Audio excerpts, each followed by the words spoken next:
Salam Pakistan, welcome to Chai Toaster Host. I hope you're having a really good morning. I am. मुझे लगता है कि आज की सुबह बहुत स्पेशल है और बहुत स्पेक्टेकुलर है। आज का हमारा शो भी बहुत स्पेशल और स्पेक्टेकुलर है। एक ऐसे सब्जेक्ट के ऊपर है जो कि मेरे ख्याल में हम सबको तंग करता है, रुलाता है, मुझे specially. I was brushing my hair yesterday और मेरे ना बाल आजकल ऐसे गुच्छों में उतर रहे हैं। आई डोंट नो कि शायद सीज़न चेंज हो रहा है, वो गर्मियों से विंटर की तरफ जा रहा है, इसलिए बाल गिर रहे हैं। आई डोंट नो क्या सीन है, मेरी डाइट में कोई मसला आ गया है, कोई हार्मोनल इशू हो गया है, डोंट नो। मगर बाल ऐसे गिर रहे हैं जैसे कि मतलब चिपके हुए ही नहीं हैं।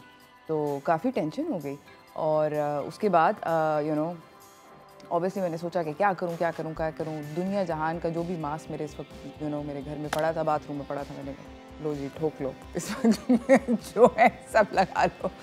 तो वो भी किया और ऑब्वियसली जब इस तरह की कोई चीज़ होती है ना और आप एकदम से नोटिस करते हो, I think over time probably slowly हो रहा होता है, बट आप एकदम से इकट्ठे नोटिस करते हो। फिर जब आप नोटिस करते हो तो ऐसे बंदा चौंक सा जाता है और उसके बाद फिर हर इस तरह के मैंने बोंगापन किया कि हर तरह का मास्क भी ठोक लिया, 50 जाके जितने मल्टीविटामिन्स थे वो भी खा लिए कि इस चक्कर में कि भाई किसी तरह ये रुक जाए। एक दिन से थोड़ी होता है वो, मतलब obviously it takes it's a thing that over time होती है। I understand that also, but उस वक्त आपका ब्रेन जो होता है ना वो बिल्कुल प्राइमल रिस्पॉन्सेस पे चल रहा होता है, आपको समझ नहीं आ रही होती कि करना क्या है, तो आपको जो समझ में आता है आप वो जल्दी कर लेते हो। खैर एनीवेज, आज का जो हमारा शो है बेसिकली हम बात करेंगे हेयर केयर रूटीन के बारे में। और बहुत सारी ट्रीटमेंट्स हैं, बहुत सारे डॉक्टर्स हैं जो कि बहुत सारी तरह की ट्रीटमेंट्स ऑफ़र करते हैं, जिसमें से PRP है, ट्रांसप्लांट्स हैं वगैरह वगैरह।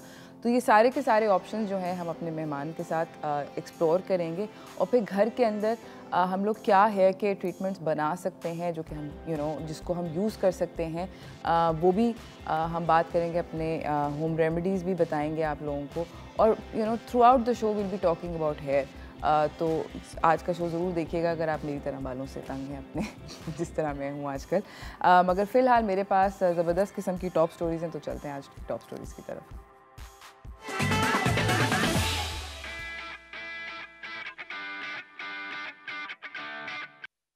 तो हमारी पहली जो टॉप स्टोरी है वो बेसिकली है पाकिस्तानी एक शॉर्ट फिल्म है, एनिमेटेड शॉर्ट फिल्म है, इसका नाम है स्वाइप। इसको स्पेशल जूरी अवार्ड मिला है एट एनिमा फिल्म फेस्टिवल। ये जो ज़बरदस्त किस्म की मूवी है ये अरफात मज़हर ने बनाई है। इन्होंने इसको बहुत सारे बेसिकली सोशल ये जो फेस्टिवल्स वगैरह होते हैं यहाँ पे सबमिट किया था, मगर इन्होंने इस मूवी को फ्री रखा था।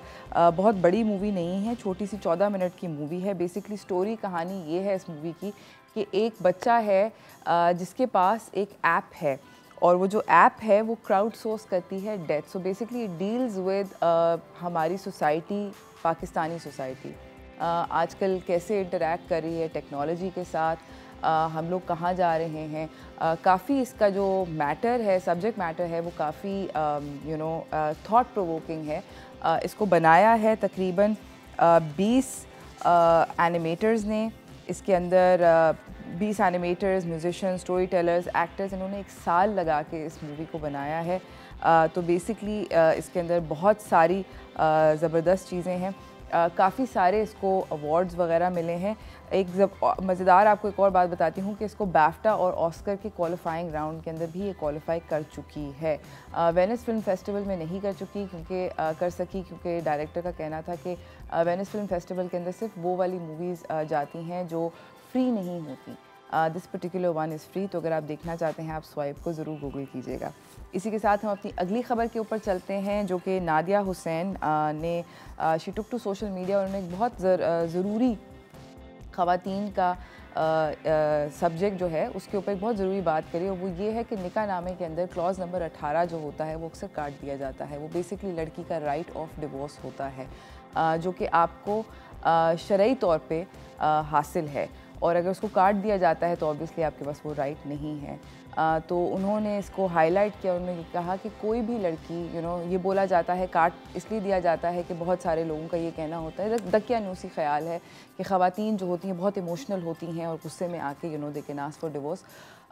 उन्होंने भी ये बोला, मैं भी इस बात से बिल्कुल सहमत हूँ कि कोई खातून पागल नहीं होती, अपना घर नहीं इतना तोड़ती, अपनी मैरिज को नहीं तोड़ती। हर किसी को खुश रहना है, हर किसी को अपना घर बना कर रखना है, मगर ये राइट ऑफ डिवोर्स बहुत ज़रूरी है। Because you need to know कि आप अगर किसी टॉक्सिक रिलेशनशिप के ऊपर अंदर हैं तो आप उधर से आराम से निकल जाएं।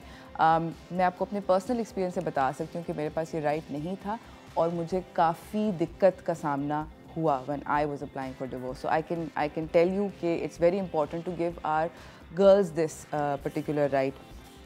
आप लोग को एक और भी इंटरेस्टिंग तो नहीं, बहुत खौफनाक फैक्ट बताती हूँ कि 24.5% पाकिस्तान के अंदर ख़वातीन हैं, मैरिड ख़वातीन, they go through some sort of abuse in their marriage. तो ये राइट उन ख़वातीन को देना बहुत बहुत ज़्यादा ज़रूरी है। Anyways, on to slightly different subjects. Shahzad Roy ने एक डिबेट स्पार्क करी है जो कि बहुत ज़्यादा ज़रूरी है, जिसके ऊपर again also another thing to talk about. हमारे बच्चे जिन टीचर्स से पढ़ रहे हैं उनमें से ज़्यादातर जो टीचर्स हैं उनके पास बैचलर्स इन एजुकेशन नहीं है। They are not geared towards teaching children. तो उन्होंने इस सब्जेक्ट को रेज़ किया और कहा कि अब डॉक्टरों को अगर डिग्री और उनके पास करेक्ट एजुकेशन होना ज़रूरी है तो टीचर्स के लिए क्यों नहीं। वीडियो छोटी सी देखते हैं। पाकिस्तान में अगर आप देखें तो माँ बाप अपने बच्चों को रोज़ सुबह तैयार कर कर स्कूल भेजते हैं और ये नहीं चेक करते कि जिस स्कूल में वो पढ़ने भेज रहे हैं अपने बच्चों को, उनके जो टीचर्स हैं उन्होंने टीचिंग या साइंस पढ़ा हुआ है या नहीं। वो तो ब्रेन डेवलपमेंट हो रही है वहाँ पर प्राइवेट स्कूल से पूछें तो वो कहते हैं हमने ये कोर्स कराया हुआ है, वो कोर्स कराया हुआ है। माँ बाप की सर्जरी करानी है तो 5 साल के लिए हम उससे कहते हैं कि भाई एक डॉक्टर बनने का एक पूरी डिग्री है जो आपने लेनी होती है, फिर स्पेशलाइज करना होता है। बट बच्चों की ब्रेन की डेवलपमेंट के लिए आपने अपने बच्चों को ऐसे लोगों के हवाले कर दिया है जिन्होंने कुछ कोर्सेज किए हुए हैं, कुछ एक्सपीरियंस है, कोई और डिग्री ली हुई है और टीचिंग है साइंस नहीं पढ़ा हुआ। टीचिंग एक साइंस है, ये समझने की ज़रूरत है। ये एक बहुत डेंजरस मकाम है यहाँ पर, क्योंकि यहाँ पर हुकूमत ने भी डिसाइड कर लिया है कि हर वो बंदा गवर्नमेंट का टीचर बन सकता है जिसने कोई और डिग्री की हुई है। मैं हाथ जोड़ के रिक्वेस्ट करूँगा तमाम माँ बाप से, स्टेट से, कि प्लीज़ आप चेक करें कि क्या टीचिंग है साइंस पढ़ा हुआ है उस उस्ताद ने जो आपके बच्चों को पढ़ा रहा है, 4 ईयर डिग्री प्रोग्राम किया हुआ है उसने या नहीं किया हुआ, बैचलर्स है उसके पास एजुकेशन का या नहीं। वो कितना अच्छा है बुरा है वो डिबेट बाद में, MBBS कितना अच्छा है बुरा है डिबेट बाद में, बट डॉक्टर की डिग्री करना ज़रूरी है। तो ये थे शहजाद रॉय। इन्होंने एक बहुत वैलिड पॉइंट रेज़ किया है। दूरबीन एक प्लेटफॉर्म है जो कि एक ऑर्गेनाइजेशन है जो कि नॉन प्रॉफिट है और वो पब्लिक एजुकेशन को बेहतर बनाने की कोशिश कर रही है। And I agree wholeheartedly. ऐसे कैसे हो सकता है कि हम हर प्रोफेशन के अंदर एक डिग्री, अकाउंटेंट से अकाउंटेंसी की डिग्री मांगते हैं, डॉक्टर से उसकी डिग्री मांगते हैं, लॉयर से डिग्री मांगते हैं, हवाई जहाज़ से डिग्री मांगते हैं। हर किसी को, मतलब पायलट के पास, हर किसी की एक डिग्री उसको चाहिए होती है कि भाई आपके पास एजुकेशन है तो आप क्वालिफाइड हैं। टीचर्स के लिए अलबत्ता ये बहुत ज़्यादा लैक्स है। प्राइवेट स्कूल्स अक्सर ये बोलते हैं कि वो हमने अपनी टीचर्स को शॉर्ट कोर्सेज कराएं। भाईजान, short courses are not enough. आपको एक पूरी प्रॉपर डिग्री चाहिए ताकि आप उन छोटे बच्चों जिनके आप दिमाग शेप कर रहे हैं, जिनकी आप फ्यूचर को शेप कर रहे हैं, आप उनको ठीक से पढ़ा सकें। मैं यहाँ पर होल हार्टेडली एग्री करती हूँ शहजाद के साथ। ये एक ज़िंदगी ट्रस्ट के नाम से एक नॉन प्रॉफिट चलाते हैं जो कि फोकस करता है बच्चों की एजुकेशन के बारे में। I think we should all look into this. Anyways, इसी के साथ नाज़रीन हम जा रहे हैं एक छोटी सी ब्रेक पे। ब्रेक से वापस आएंगे, एक और जो कि एक मसला है उसको टैकल करेंगे ब्रेक के बाद, क्योंकि बाल जो हैं मेरे भी प्रॉब्लम हुई है। तो कहीं ना जाइएगा, देखते रहिए चाय टोस्टर होस्ट।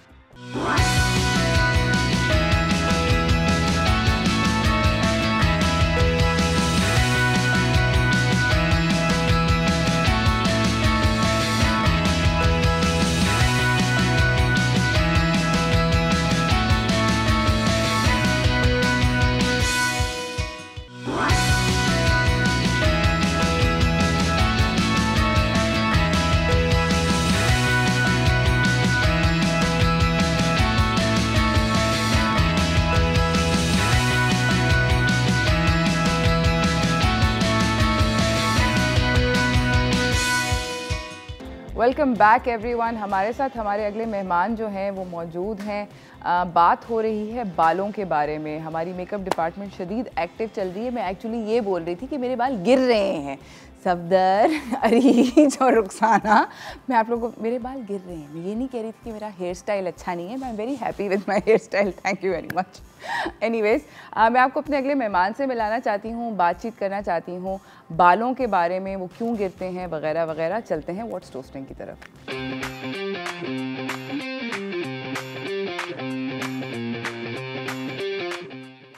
हमारे साथ मौजूद हैं डॉक्टर मसूद अली राजपर, जो कि हेयर रेस्टोरेटिव सर्जन है। अस्सलाम वालेकुम, कैसे हैं आप? खैरियत, ठीक ठाक, अल्हम्दुलिल्लाह। सर, पहले तो सबसे आप मुझे ये बताएं कि बाल ख़वातीन में क्यों गिरते हैं? सबसे पहले तो थैंक यू वेरी मच, आपने मुझे इतना मौका दिया इस टाइम प्रोग्राम में आने का, बहुत शुक्रिया। असल में क्या होता है कि सबसे इंसान की जो खूबसूरत है वो है बाल। बिल्कुल। इंसान की जितने भी बॉडी के पार्ट्स में से सबसे जो खूबसूरत है वो है बाल। बाल पहले टाइम में इतने गिरते नहीं थे जो आजकल ज़्यादा कंप्लेंट्स आना शुरू हुई। बिल्कुल ऐसे ही है। उसकी सिर्फ मेन रीज़न यही है कि आजकल जो हमारी डाइट है वो बिल्कुल सही नहीं है और हम ज़्यादातर मोस्टली हाइब्रिड पे आ गए हैं। नेचुरल फूड पे नहीं है, कोई एक्सरसाइज पे नहीं है, किसी चीज़ पे भी नहीं है। इस वजह से हमारे बाल ज़्यादा से ज़्यादा गिर रहे हैं। तो इसमें ज़्यादा से ज़्यादा बेस्ट ट्रीटमेंट जो हम कर रहे हैं वो है हमारी PRP। अच्छा। और कुछ मेडिकेशंस दे देते हैं हम। प्लेटिलेट रिच प्लाज्मा का इंजेक्शन्स लगा के कोशिश करते हैं कि हम अर्ली स्टेज में उनके बाल बचा पाएँ। अच्छा सर, मुझे ये बताएं कि क्या मतलब बहुत सारी जो ख़वातीन, मैं भी ख़वातीन के बारे में स्पेसिफिक बात करना चाह रही हूँ। ख़वातीन बहुत सारे प्रोसीजर्स कराती हैं। सैलॉन ट्रीटमेंट्स की बात हो रही है, जहाँ पर ब्लो ड्राई होते हैं, वो कर्ल्स करते हैं गरम स्त्रियों के, हेयर डाइज होते हैं, वो बाल सीधे करने का केराटिन होता है और कर्ली करने का पर्म होता है। ये सारे के सारे जो केमिकल्स होते हैं, ये क्या बालों को बहुत ज़्यादा डैमेज करते हैं?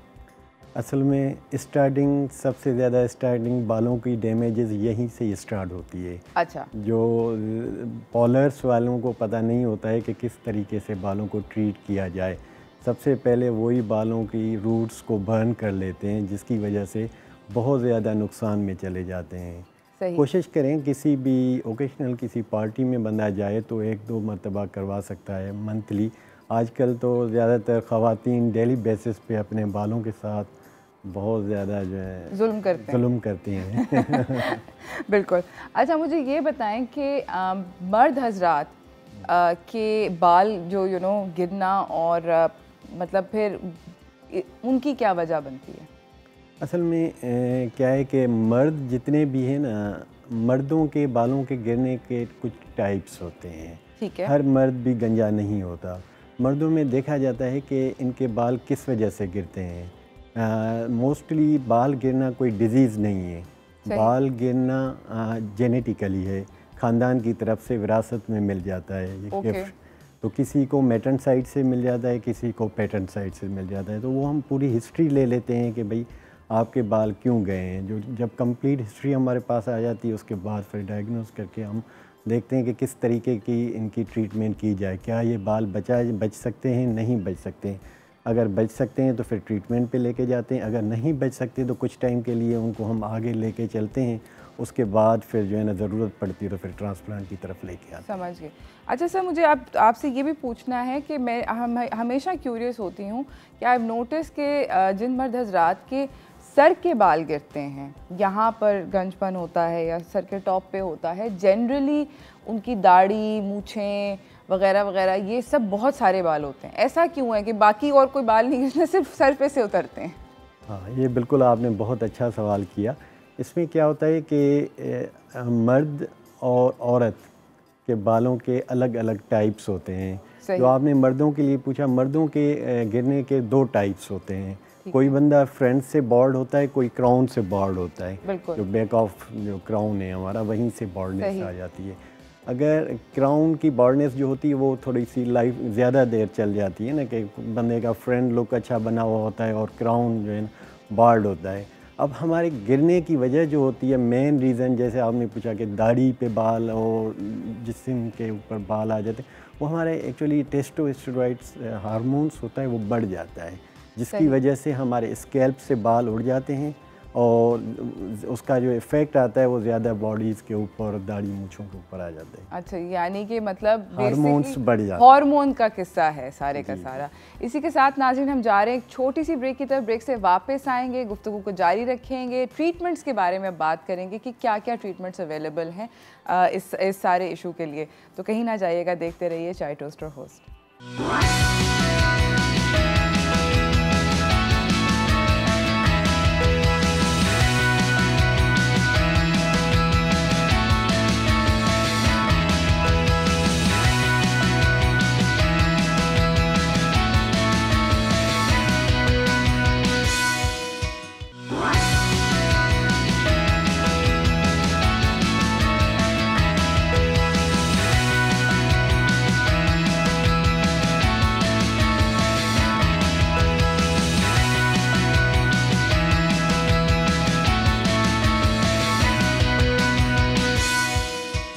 Welcome back everyone. हमारे साथ मौजूद हैं doctor Masood Ali Rajpar, hair restorative surgeon हैं।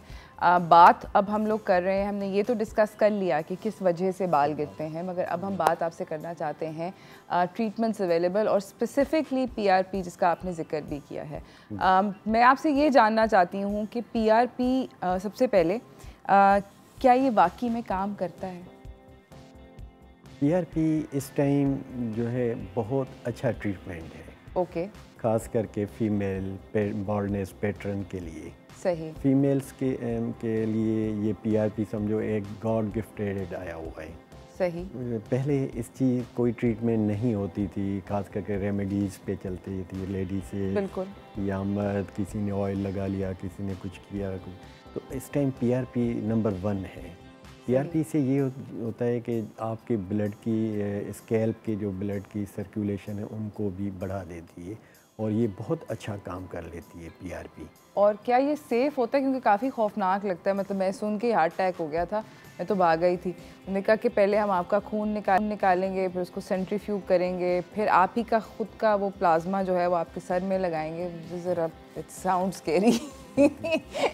एक्चुअली ये थेरेपी है, ये डेंजर नहीं है। अच्छा। ये बहुत आसान सा अमल है। आपका ही ब्लड लेंगे, आपके ब्लड को ही सेंट्रीफ्यूज करके उसके वाइट प्लेटलेट्स काउंटिंग अलग करके और स्कैल्प के ऊपर हम लगा लेते हैं और 100% सेफ़ है, इसका कोई नुकसान नहीं है। नुकसान कुछ ऐसे बंदों के लिए होता है कि जिनको एक तो लगाने वाला आपका अच्छा हो, ऑफ कोर्स, और बनाने वाला आपका अच्छा हो, तो वो ज़रा अच्छे तरीके से भी लगा सकता है। सही। अच्छा सर, मुझे ये बताएं कि क्या पीआरपी से वाकई में बाल जो हैं वो वापस उगते हैं, नए बाल उगते हैं, या मतलब वो जो एग्जिस्टिंग बाल होते हैं उनको तंदुरुस्त करता है? करता क्या है पीआरपी? पीआरपी मोस्टली जो है मर्दों के लिए कोशिश, पीआरपी जब हम लगाते हैं तो हमें मर्दों में रिजल्ट्स थोड़ी सी कम मिल जाती है, लेकिन अच्छा। औरतों में फीमेल्स में बहुत अच्छा रिजल्ट मिल पाता है। अच्छा। क्योंकि मेल हार्मोन और फीमेल हार्मोन चेंज होते हैं, तो फीमेल्स के लिए तो बहुत अच्छी है, बहुत अच्छा फ़ायदा दे पाती है। फीमेल के लिए रीग्रोथ के भी चांसेस बहुत 80% अच्छे मिल जाते हैं। अच्छा, फीमेल में रीग्रोथ होती है? बहुत ज़्यादा अच्छी ग्रोथ मिल पाती है ना उसके। फीमेल के लिए तो बहुत अच्छी है पीआरपी, यानी कि ख़वातीन ज़बरदस्त। सर मैं अब आपसे ये पूछना चाहती हूँ कि पीआरपी के अंदर भी बहुत तरह तरह के रंग बिरंगे ट्रीटमेंट्स मिलते हैं। कोई सिंपल होता है, कोई फलाना ढमकाना, ये मसाला मिक्स करके दिया, वो डाल के दिया, कुछ इस तरह के सिचुएशंस होते हैं। वो वाइटामिन्स को कोई लोग कहते हैं कि वाइटामिन्स ऐड करें, मिनरल्स ऐड करें, एक्सेट्रा एक्सेट्रा। क्या इफ़ेक्टिव हैं ये? मेन सबसे ज़्यादा पीआरपी जब आप उसके प्लेटलेट्स काउंटिंग सही तरीके से अलग करके और ग्रोथ फैक्टर्स उसमें सही तरीके से मिला के, उसके एक्टिवेटर्स आपके पास अच्छा होना चाहिए। सही। अगर आपके पास उसका एक्टिवेटर अच्छा है तो पीआरपी के बहुत अच्छे रिजल्ट। एक्टिवेटर क्या होता है? एक्टिवेटर जो हमारे सेल्स को ज़्यादातर मोस्टली जो आपसे सेल्स मिल गए हमें, वो सेल्स ऑलरेडी आपके बॉडी के अंदर उतने ही मौजूद हैं, लेकिन वो काम नहीं कर रहे हैं, आपकी बॉल्डनेस सही फॉलिंग रोक नहीं रहे हैं, तो जब एक्टिवेटर्स हमारे पास एक इंजेक्शन्स होती है, उसमें विटामिन्स की सी की भी इंजेक्शन हम डाइल्यूट करते हैं, उसमें यह है कि फिर ज़्यादा फ़ायदा मिल पाता। अगर आप डायरेक्ट सिर्फ जो है ना प्लेटलेट्स काउंटिंग निकाल के लगाएंगे तो फ़ायदा ज़रा कम मिल जाता है। ठीक है। मुझे ये बताएं कि पीआरपी की इफ़ेक्टिवनेस कितनी लंबी होती है, कितने सेशंस मिनिमम कराने चाहिए? पीआरपी के कम से कम आपको 6 सेशन करवानी चाहिए। 6 सेशन। 6 के बाद आपको सही से रिज़ल्ट मिलेगा? हाँ। मेडिकल में ये है कि 3 के बाद आपको रिज़ल्ट मिलना शुरू हो जाता है। पहले 1 और 2 में तो आपको रिज़ल्ट कम मिलेगा, आपको पता नहीं चलेगा कि पीआरपी मेरी वेस्ट जा रही है या मुझे फ़ायदा मिलेगा। लेकिन हम बताते हैं कि 3 के बाद आपको अच्छा फ़ायदा दे देगा। तो 3 के बाद इंशाल्लाह अच्छा फ़ायदा मिल पाता है। और 6 में बहुत डिफरेंस होता है, टाइम कितना होता है पहली और हर ट्रीटमेंट के दरमियान? कोशिश करते हैं हम मिनिमम और मैक्सिमम टाइम रखें। मिनिमम 20 डेज़ के बाद भी करते हैं और मैक्सिमम 1 मंथ के बाद। अच्छा, यानी कि 20 से 30 दिन के दरमियान में बस अगली एक ट्रीटमेंट जी गैप होनी चाहिए। उसके बाद देखते हैं कि 6 में अगर हमें अच्छा रिज़ल्ट मिल पाया तो फिर हम आगे बढ़ेंगे। उसमें फिर थोड़ी सी सेटिंग्स हमारी चेंज हो जाती है कि भाई हर 3 महीने के बाद एक सेशन देंगे, फिर 6 मंथ के बाद एक सेशन रखते हैं, उसके बाद फिर 1 ईयर पे लेके जाते हैं मेंटेन करने के लिए। ठीक। अच्छा सर, मुझे ये भी बताएं कि पीआरपी की प्राइस रेंज क्या होती है?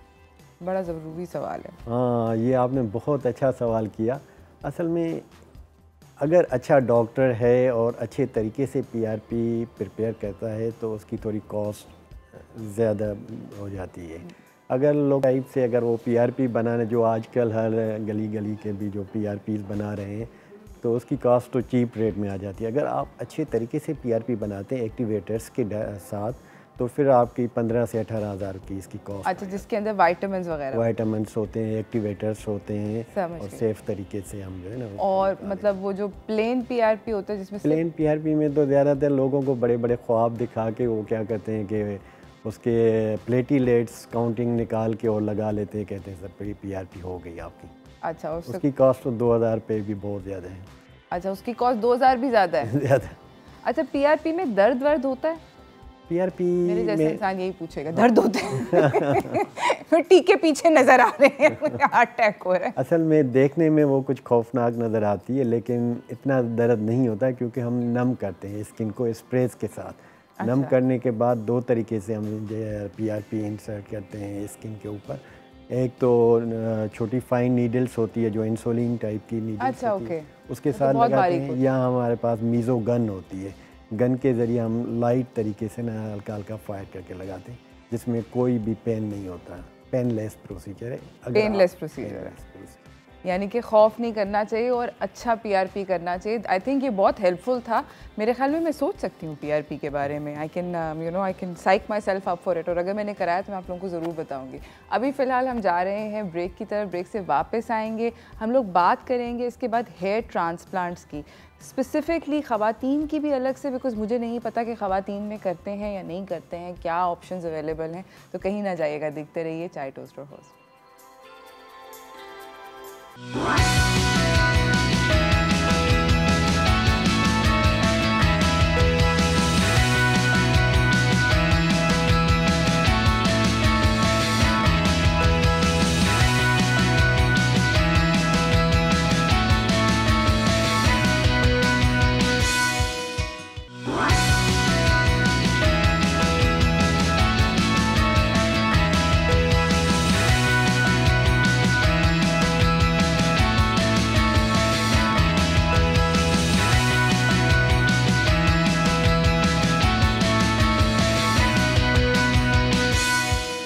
Welcome back everyone. हम लोग बात कर रहे हैं डॉक्टर मसूद अली राजपर से, हेयर रेस्टोरेटिव सर्जन हैं। पीआरपी को हमने काफ़ी अच्छे से डिस्कस कर लिया। सिर्फ एक सवाल रह गया था पीआरपी के बारे में। सर, आपसे ये पूछना है कि पीआरपी किन लोगों के लिए बेनिफिशियल नहीं है, कोई फ़र्क नहीं पड़ेगा? हाँ, ये बहुत अच्छा सवाल है और अच्छा वो आपने ये पूछ लिया। पीआरपी ज़्यादातर 70% लोगों को फ़ायदा दे देता है, लेकिन बहुत ज़्यादा ऐसे भी होते हैं जिनको फ़ायदा नहीं भी दे सकती है। वो लोगों को पता नहीं होता। उसके लिए डॉक्टर को डायग्नोस करना चाहिए कि भाई क्यों नहीं उसको फ़ायदा हुआ है। मुझे जो इतने एक्सपीरियंस से मैंने जो सर्च किया है, देखा है सब चीज़ें, तो उसमें ये है कि जो सिक बंदे होते हैं, ख़ास करके बीमार जो ज़्यादातर थायराइड्स प्रॉब्लम से आते हैं या कोई और डिजीज़ होती है, उनको क्रॉनिक कोई भी डिजीज़ हो, तो वो मेहरबानी वो कभी भी PRP ना करवाएं, क्योंकि कोई फ़ायदा नहीं, उनको फ़ायदा भी नहीं पहुँचेगा, फिर उनके लिए कोई नुकसानात भी हो सकते हैं। ओके, यानी ये आपने बड़ी अच्छी ज़बरदस्त बात बोली, यानी कि PRP ज़्यादातर इफ़ेक्टिव होता है ख़वातीन के अंदर, and then on top of that you have to be completely healthy. अब हम आपसे सर बात करना चाहते हैं ट्रांसप्लांट के बारे में। ट्रांसप्लांट का सक्सेस रेट क्या है जनरली? ट्रांसप्लांट इस टाइम जो है, अगर आपका डॉक्टर अच्छा है तो आप 90% कह सकते हैं कि सक्सेसफुल रेशो दे सकता है आपको। अगर आपका डॉक्टर ही अच्छा नहीं है तो फिर आप उसके लिए 90 को 0 निकालें, 9% आप कह दें कि रिज़ल्ट मिल सकता है, नहीं भी मिल सकता है। तो उसके लिए अच्छे डॉक्टर का होना ज़रूरी है। और हमारे यहाँ अल्हम्दुलिल्लाह इस टाइम बहुत टाइम से हम जो सर्जरी करें, हमारे पास 90% ही सक्सेस रेशो मिल जाता है। और एक अच्छा ट्रांसप्लांट जो होता है वो कितना एक्सपेंसिव होता है? देखिए, इस टाइम हमारे पास 2 तरीके की सर्जरीज़ होती है ज़्यादातर। सही है। एक हमारे पास होती है FUT, फॉलिक्यूलर यूनिट ट्रांसप्लांट। दुनिया में, पूरी दुनिया में 2 तरीके की सर्जरीज़ होती है। सही है। दूसरी आजकल जो ज़्यादातर हम कर रहे हैं FUE, उसको हम कहते हैं फॉलिक्यूलर यूनिट एक्सट्रैक्ट, जिसमें स्टिचेस नहीं होते। अब हम डिसाइड करते हैं कि हमें कौन सी सर्जरी करनी है, तो हर सर्जरी के अलग अलग एक्सपेंसेस आ जाते हैं। तो हम फिर उनको बताते हैं कि अगर ये सर्जरी हम करेंगे आपको तो इतने चार्जेस होंगे। अगर FUT की तरफ हम जाएंगे तो 90 to 1 लाख तक एक्सपेंसेस आ जाते हैं। अगर FUE हम करते हैं तो उसके लिए 150 to 2 लाख तक भी आ जाता है। उसमें मेन जो है ना, कुछ ऐसे रीज़न्स होते हैं, अगर डॉक्टर चाहे तो चीप रेट में भी कर सकता है। जैसे अगर डॉक्टर ख़ुद काम नहीं कर रहा है, किसी टेक्नीशियन से काम करवा रहा है, तो वो चीप रेट में लेके जाता है। अगर टेक्नीशियन जो हायर किया हुआ होगा तो वो तो कोई भी फ़ायदा नहीं दे पाएगा, और वो आगे नुकसान भी देता है। जैसे कुछ बहुत ख़तरनाक बात आपने बताई। जी, तो उसमें बहुत सारे हमारे कुछ दोस्त भी हैं जो मेरे पास आते हैं रीडू करवाने के लिए, तो उनसे हिस्ट्री लेता हूँ, भाई किससे आपने सर्जरी करवाई, तो वो पता चल जाता है तो वो डॉक्टर भी नहीं है, वो एक टेक्नीशियन है जिसने उनकी सर्जरी की और ख़राब करके दे दिया। Oh my God. और एक दफ़ा अगर ख़राब हो जाए, एक मरतबा ख़राब हो जाए, फिर उसको रीडू करने के लिए तो बहुत डिफ़िकल्टी हमें सामने क्योंकि स्कार टिश्यू बन जाता होगा। हाँ बिल्कुल, एक स्कार्स बन जाते हैं और उनके जो रूट्स है वो वेस्ट हो जाते हैं। जो मेजर रूट्स है वो डैमेज कर लेते हैं, सही तरीके से उगा नहीं सकते। तो एक तो उनके रूट्स की वेस्टेज हो जाती है और दूसरी उनको रिज़ल्ट नहीं मिल पाती।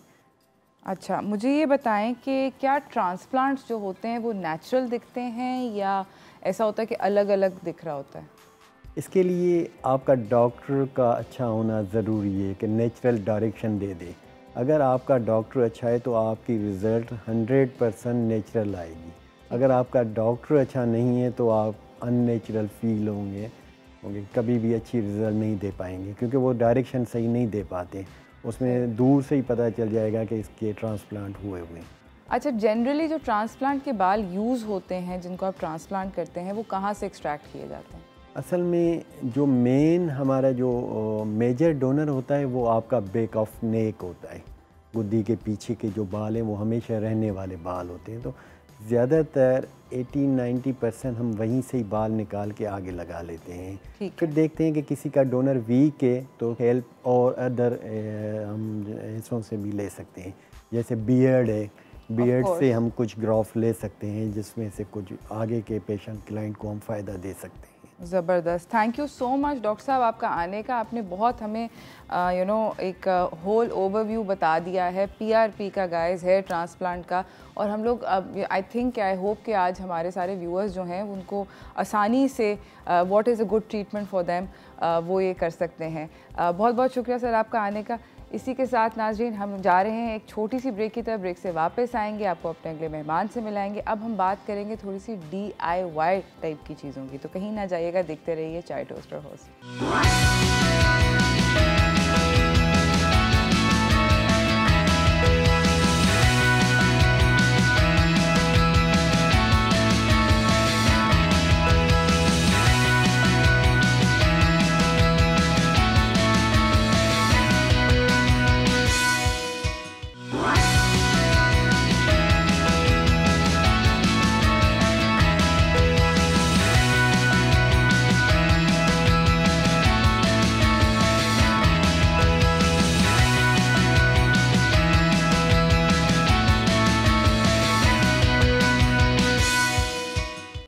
Welcome back from the break everyone. हम लोग बात कर रहे हैं आज हेयर केयर के बारे में, अपने बालों को किस तरह ठीक रख सकते हैं। हमारे साथ हमारी अगली मेहमान सेट के ऊपर मौजूद हैं। अब हमने बात कर ली डॉक्टर साहब say about all the medical जो हो सकता है, मगर ऑब्वियसली घर पर भी हम बहुत कुछ कर सकते हैं। तो हम अपने अगले गेस्ट से मालूम करेंगे हाउस होल्ड रेमेडीज़ में।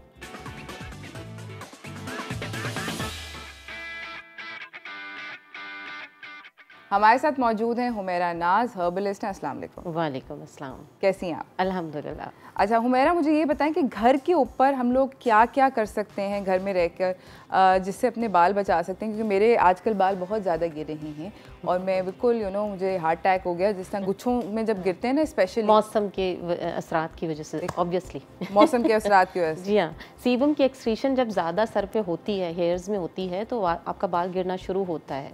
तो उसकी एक तो क्लेंजिंग बहुत ज़रूरी है ख़ास तौर पे। फिर हम लगाने की हद तक बहुत सारी बातें करते हैं यहाँ पे, लेकिन हमें खाने का भी बहुत ध्यान रखना होता है। डाइट कल तो मैं आपको यही बता रही थी, मैं अपने व्यूअर्स को भी बताई थी, मैं आपको बताती हूँ कि कल ना मैंने अपने बालों में ब्रश किया, इतने सारे बाल गिरे, मुझे हार्ट अटैक हो गया।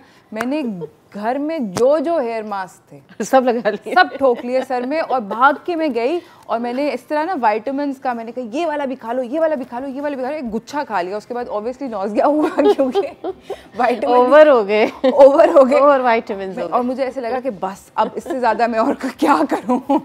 सबसे अच्छी चीज़ होती है विटामिन, अगर आप ले रहे हैं तो बहुत अच्छी बात है, लेकिन ओमेगा 3 जिस प्रोडक्ट में आपके पास मौजूद है खाने के लिए, आप वो चीज़ें बालों के लिए एंड जिंक, आप ये दोनों चीज़ें ले। मतलब मैंने ओमेगा से लेके विटामिन वो क्या सी और फलाना डुमकाना जो मिला, लेकिन देखिए रिजल्ट आने में थोड़ा सा टाइम लगता है। हम ये सारे टोटके वगैरह अपना के सोचते हैं कि 2 दिन में हमें फटाफट चुटकी बजाई और रिजल्ट आ गया। इससे थोड़ा सा 1 वीक का टाइम देना चाहिए। उसके बाद आपको रिजल्ट नज़र आता है। अब ओमेगा 3 की जब हम बात करते हैं तो सबसे सस्ता और आसान नुस्खा हमारे पास ये मेथी दाना है। अच्छा, इसके अंदर भरपूर ओमेगा 3 है। आप ये खा भी सकते हैं और ये लगा भी सकते हैं। यानी अगर आप ½ टीस्पून रात को पानी में डिप करके रख दीजिए, सुबह का पानी जो है वो सिर्फ वो पीना है। आप खाएं ना खाएं लेकिन उसका पानी पी लें, आप देखिएगा आपको कितना इफाका इसके अंदर होगा। ज़बरदस्त। अच्छा, फर्स्ट रेमेडी हम बताते चलें उन लोगों के लिए जिनका, जैसे आपने कहा कि मेरे बाल गिर रहे हैं, तो ये रेमेडी ये है कि आपने एलोवेरा का एक लीफ लेना है। सही। और उसके अंदर यही मेथी दाना,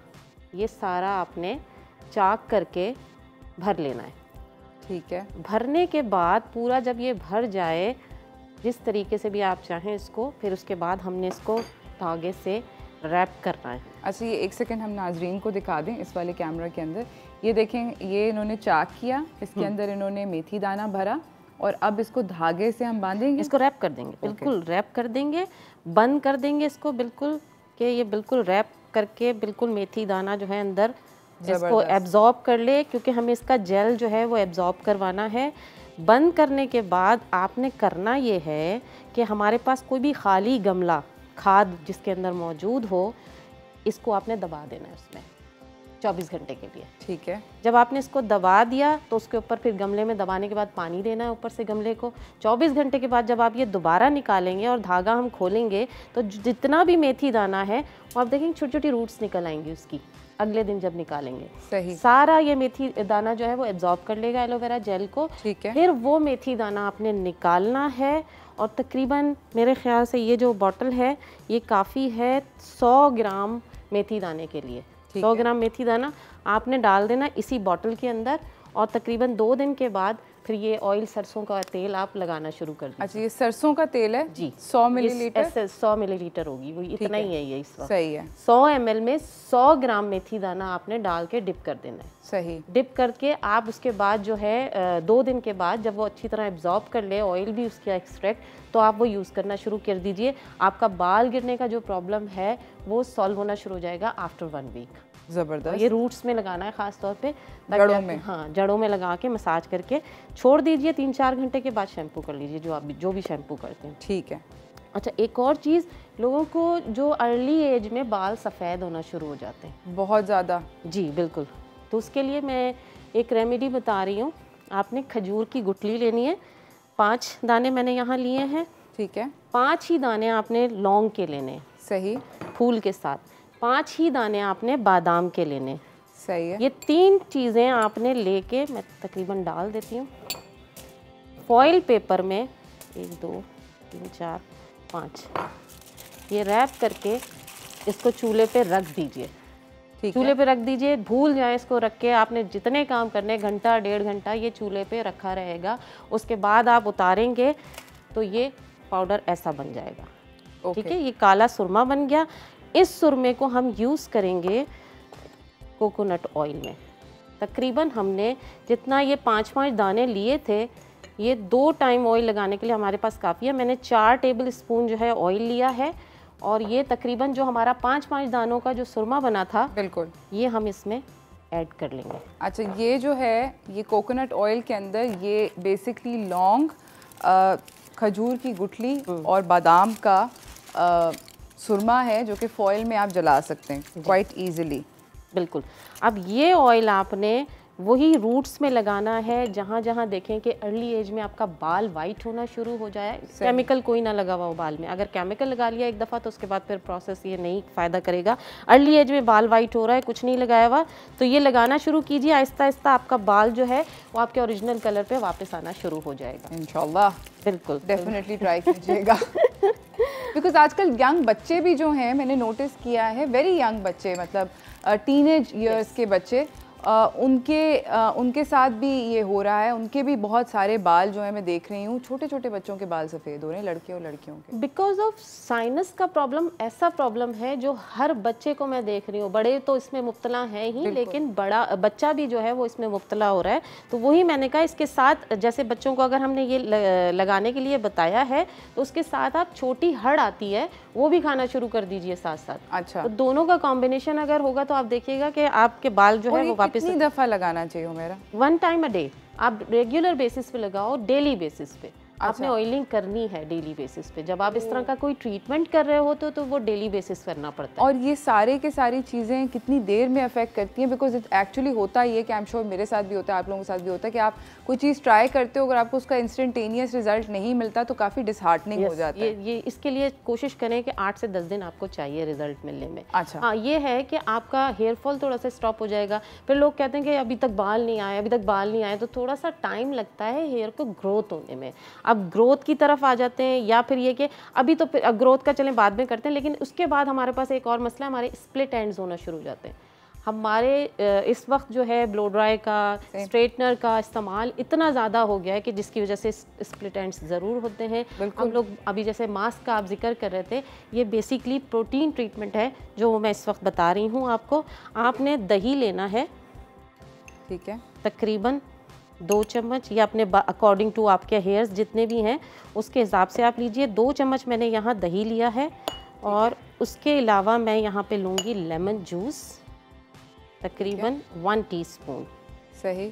उसके अलावा हम लेंगे कोई भी कंडीशनर जो आप हेयर कंडीशनर घर में यूज़ कर रहे हैं, ये लेंगे हम 1 टेबल स्पून।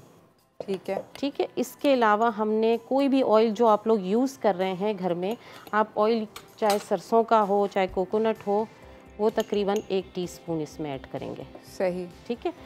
ये आपने खूब अच्छी तरह मिक्स करने के बाद ये आपका प्रोटीन ट्रीटमेंट घर में बन गया है, मास्क बन गया है। ये आपने रूट्स में नहीं लगाना। ओह, ये वेरी इंपॉर्टेंट। यस, ये क्योंकि इसमें कंडीशनर भी है, कंडीशनर कभी भी रूट्स में नहीं लगता है। ये मास्क आपने 1-1 इंच की रूट्स को छोड़ के पूरे बालों में जब आप लगाएंगे, लगाने के बाद आपने ऐसे ऐसे अपने बालों में करना है ताकि ये अच्छी तरह, जैसे सैलून में वो करते हैं। I understand, okay, I understand completely. Anyways guys, हम लोग जा रहे हैं एक छोटी सी ब्रेक की तरफ। ब्रेक से वापस आएंगे, थोड़ी सी और हेयर रेमेडीज़ करेंगे, तो कहीं ना जाइएगा, देखते रहिए चाय टोस्टर होस्ट।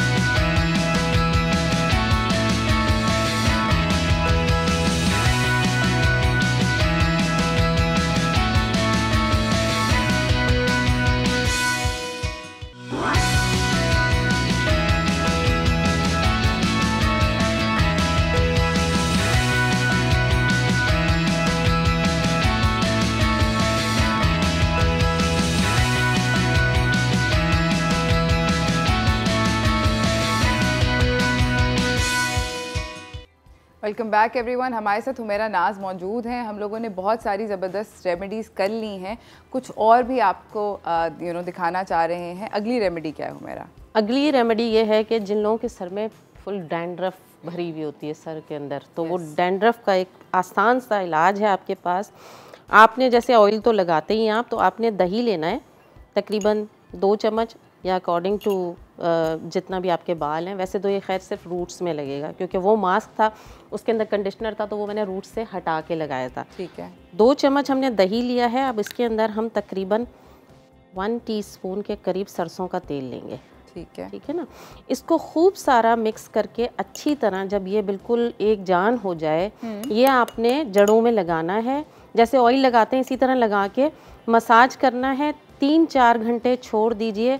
उसके बाद जब आप वॉश करेंगे तो आप देखिएगा कि आपकी डैंड्रफ कहीं भी नहीं होगी, गायब हो जाएगी आपकी डैंड्रफ। अच्छा, डैंड्रफ के बारे में मैं एक और चीज़ what I have noticed is के जिन बच्चों को है, ये मैंने अभी रिसेंट हिस्ट्री में नोटिस किया है, उनकी स्किन भी ख़राब होती है, उनको एक्नी का भी सिचुएशन चल रही होती है डैंड्रफ के साथ साथ। फंगस बढ़ जाता है ना, जब आपका डैंड्रफ बढ़ जाता है तो वो फंगस की तरफ चले जाता है। उसमें देखा होगा आपने स्क्रैच करो तो ज़ख़म भी हो जाता है। बिल्कुल ऐसे ही है।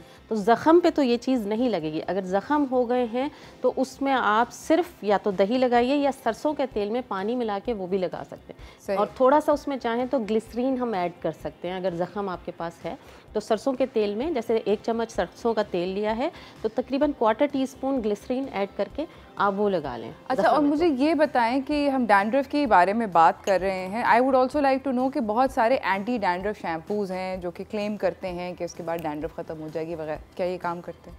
देखिए, काम तो बिल्कुल करते हैं डैंड्रफ के लिए, लेकिन मैं किसी को बुरा नहीं कह रही हूँ। ऑब्वियसली जिन्होंने यूज़ किया होगा वो ज़रूर बताएंगे।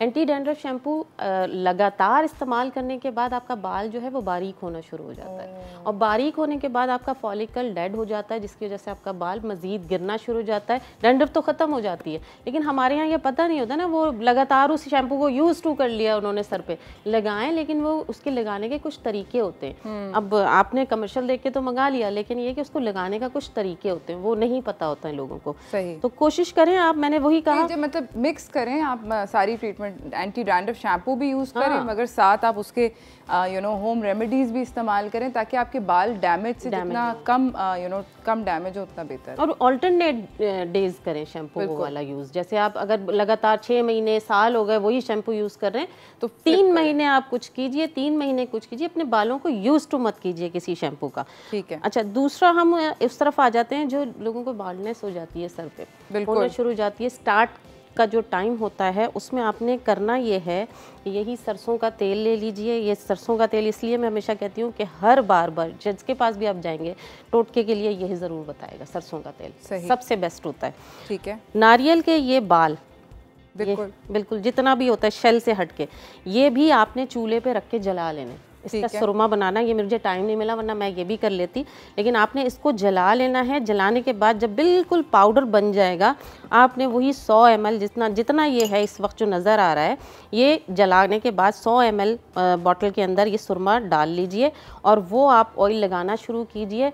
बच्चों को ख़ास तौर पे हम बच्चों को देखते हैं कि जब बाल बहुत छोटे छोटे होते हैं, नज़र आ रही होती है स्किन, तो हम कोशिश करते हैं कि बच्चों के बाल तेज़ी से बढ़ें, तो ये टोटका जो है वो बच्चों के ऊपर बड़ा कारआमद होता है। Okay, excellent. मेरी जो नीस है सोफी, उसके यहाँ पर बाल नहीं है, 3 महीने की है।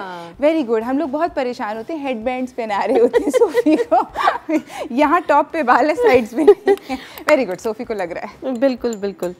अच्छा, बाज़ औक़ात हम लोग, अब जैसे हमने ये एलोवेरा इस्तेमाल किया, एलोवेरा स्किन के लिए, स्कैल्प के लिए, आपके बालों के लिए बहुत ही ज़बरदस्त चीज़ है। कोशिश करें कि इसको घर में आप ग्रो करें। मैंने तो बहुत सारा ग्रो किया है, क्योंकि मुझे बहुत ज़रूरत पड़ती है अपने। मैं बता रही हूँ ना दोस्त, कल मैंने एक पौधे को तो बिल्कुल हलाक कर दिया एलोवेरा के हमारे खौफ के। मैंने कहा भाई यूज़ कर लो, सारे का सारा यूज़ कर लो, इट वाज नट्स। बिल्कुल बिल्कुल। अब इसमें हमने एलोवेरा जेल मैंने अभी रिसेंटली निकाला है, ये तकरीबन 1 टीस्पून के करीब है, और इसके अंदर मैं इतना ही जो है लेमन जूस जो है ये ऐड कर रही हूँ। ठीक है। ठीक है। अब ये आपने बनाने के बाद एक स्प्रे बॉटल लेनी है, उसमें ये 1 टीस्पून एंड 1 टीस्पून दोनों का ऐड करने के बाद। ठीक नहीं होगा स्प्रे? सुने तो सही आगे मैं क्या बता रही हूँ। स्प्रे बॉटल में आपने ये डाल लेना है और तकरीबन 250 ml की वो बॉटल होगी, स्प्रे बॉटल, उसमें बाकी आपने पानी डालना है। ओके पानी डालने के बाद उसको बहुत अच्छी तरह शेक कीजिएगा और जब भी आप बाहर जा रहे हैं आप स्प्रे कीजिए। आप सन प्रोटेक्शन से बच जाएंगे, आप बहुत सारी चीज़ों से स्प्लिट एंड भी नहीं होंगे आपके, आप देखिएगा आपको सन प्रोटेक्शन मिलेगी इससे। ज़बरदस्त, यानी कि हीट रेजिस्टेंट टाइप की सिचुएशन है। और ये उसके लिए बहुत अच्छा है जो हम लोग रोज़ाना ब्लो ड्राई, स्ट्रेटनर सब कर रहे हो, तो उससे पहले भी अगर हम ये लगा लें तो हमारी हीट प्रोटेक्शन हो जाएगी। हाँ, बिकॉज बहुत ज़्यादा ज़रूरी है। और मेरे साथ I mean obviously it's the side effect of the job के, मतलब हर रोज़ मैं अपने बाल बनाती हूँ, ब्लो ड्राई होते हैं ये वो, तो अभी मैंने 6 इंच बाल काटे हैं। Oh my God. बाल जब कट जाते हैं तो बड़ा अफसोस होता है कि वो ये देखें स्प्लिट एंड्स, हाँ उग जाएंगे तो उग जाएंगे। सारी रेमेडीज इस्तेमाल हैव हेल्दी हेयर, बिल्कुल है ना, हेल्दी हेयर। अच्छा, जो खाने की चीज़ें मैं बताती चलूँ, अगर आप हफ्ते में एक दफ़ा फ़िश का इस्तेमाल करेंगे, फ़िश ज़रूरी नहीं कि बहुत महंगी इस्तेमाल करें, सस्ती फ़िश भी आती है तो वो आप यूज़ कर सकते हैं। हफ्ते में एक दफ़ा ज़रूर इस्तेमाल करें ताकि आपके बाल, आपने देखा होगा बंगाल में जो ज़बरदस्त। थैंक यू सो मच आपका आने का, हुमैरा बहुत बहुत शुक्रिया। इसी के साथ नाजरीन हम जा रहे हैं एक छोटी सी ब्रेक की तरफ, ब्रेक से वापस आएंगे, आपको अपने अगले मेहमान से मिलाएंगे, तो कहीं ना जाइएगा, देखते रहिए चाय toaster host.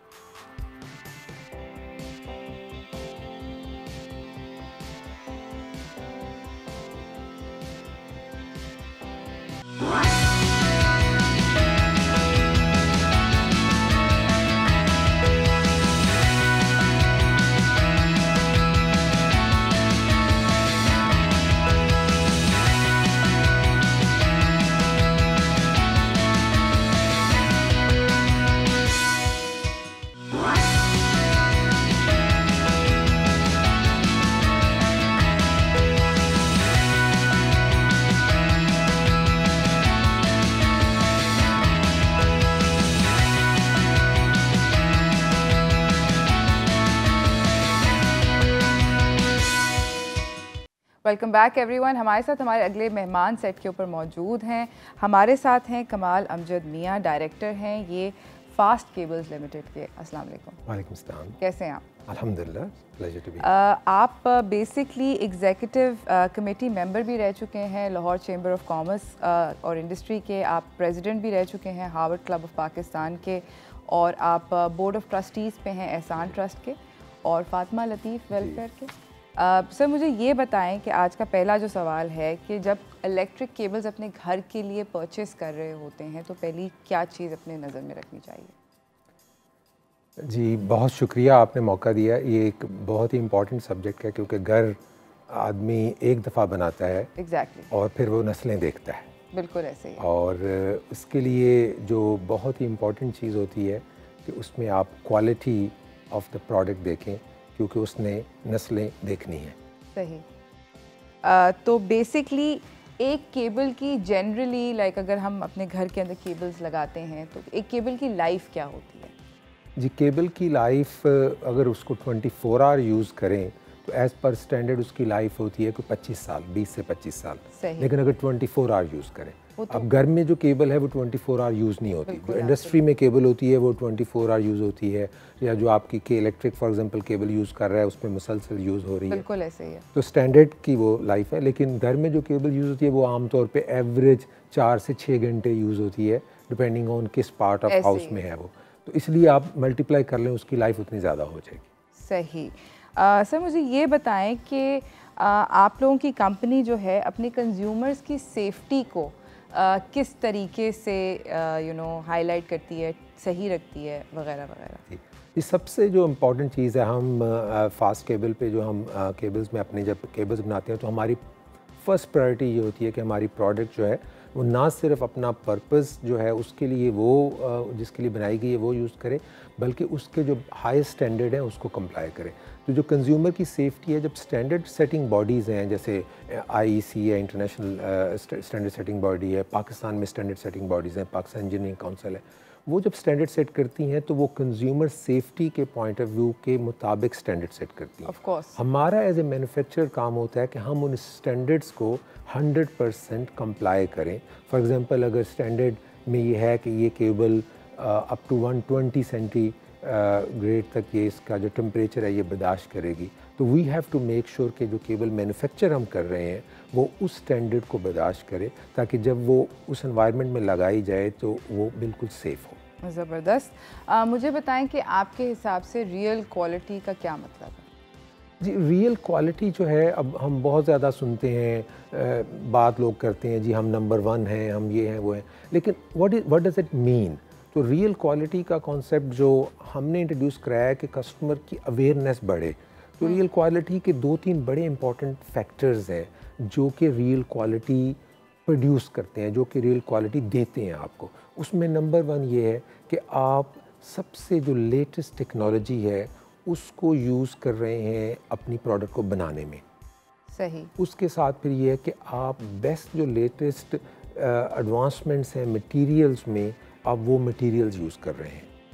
And third very important thing वो है कि आप जो भी प्रोसेस कर रहे हैं उसको चेक कर रहे हैं। आप क्वालिटी एश्योरेंस जो है उसको 100% इंश्योर कर रहे हैं, और आपके क्वालिटी कंट्रोल फंक्शन है जो कि एंड पे तमाम प्रोसेस को दोबारा एक दफ़ा रीअश्योर करता है, वो रोबस्ट है। उसमें जो आप इक्विपमेंट यूज़ कर रहे हैं चेकिंग के लिए, लैब टेस्टिंग के लिए, वो आपके लेटेस्ट हैं, एक्रीडेटेड हैं, और आपकी प्रोडक्ट जो है वर्ल्ड रिनाउंड लैब से, जैसे हमारी प्रोडक्ट जो कीमा हॉलैंड से गोल्ड सर्टिफाइड है, तो वर्ल्ड रिनाउंड लैब से सर्टिफाइड है। तो these processes are the one which makes the product as real quality product.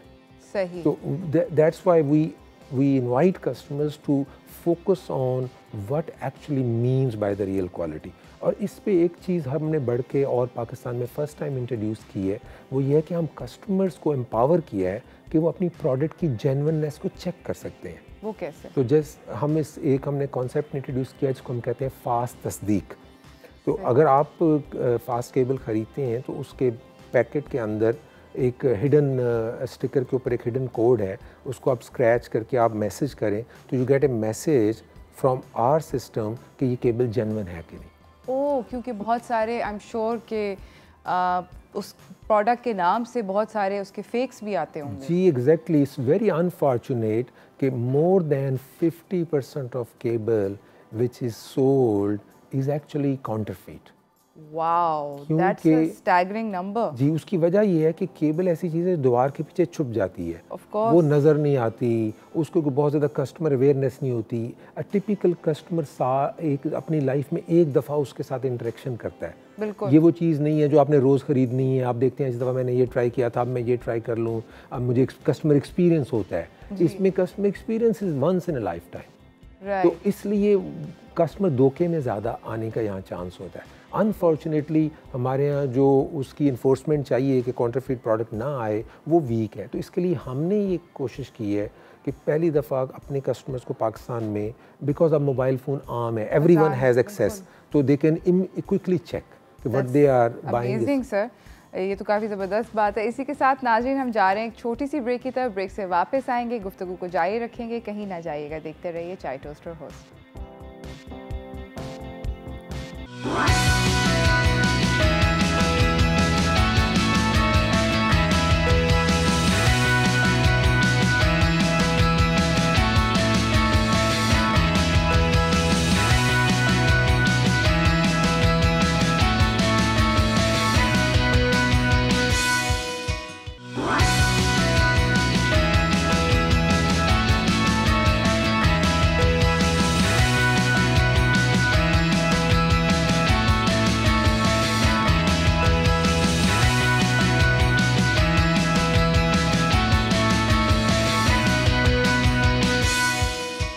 Welcome back from the break everyone. हमारे साथ कमाल अमजद मियाँ साहब हैं, डायरेक्टर हैं फास्ट केबल्स के। बात हो रही है घर के अंदर जो केबल लगाते हैं। बड़ी इंटरेस्टिंग इन्होंने बात ब्रेक पे जाने से पहले बताई थी कि बहुत सारी केबल्स जो हैं, इनफैक्ट 50% केबल्स जो हैं वो काउंटरफीट हमारे मुल्क में अनफॉर्चुनेटली बिकती हैं और हम लोग चेक नहीं करते, उसकी सीट से तस्दीक नहीं करते। फास्ट केबल्स की आप तस्दीक कर सकते हैं। स्क्रैच कोड जो उसके ऊपर स्टिकर है उसको स्क्रैच करके उसका कोड अगर आप सेंड करेंगे तो आपको पता चल जाएगा कि ये जेन्युइन केबल है या नहीं है। सर, अगली बात मैं आपसे पूछना चाह रही हूँ, आई थिंक जो कि इंटरलिंक्ड है इसी बात से, कि बहुत सारी हमारे मुल्क में फायर, आग जो लगती है या घरों में या फैक्ट्रीज़ में, उसका हमेशा यही मैं तो सुनने में आया है बिजनेसेस में भी कि शॉर्ट सर्किट हो गया।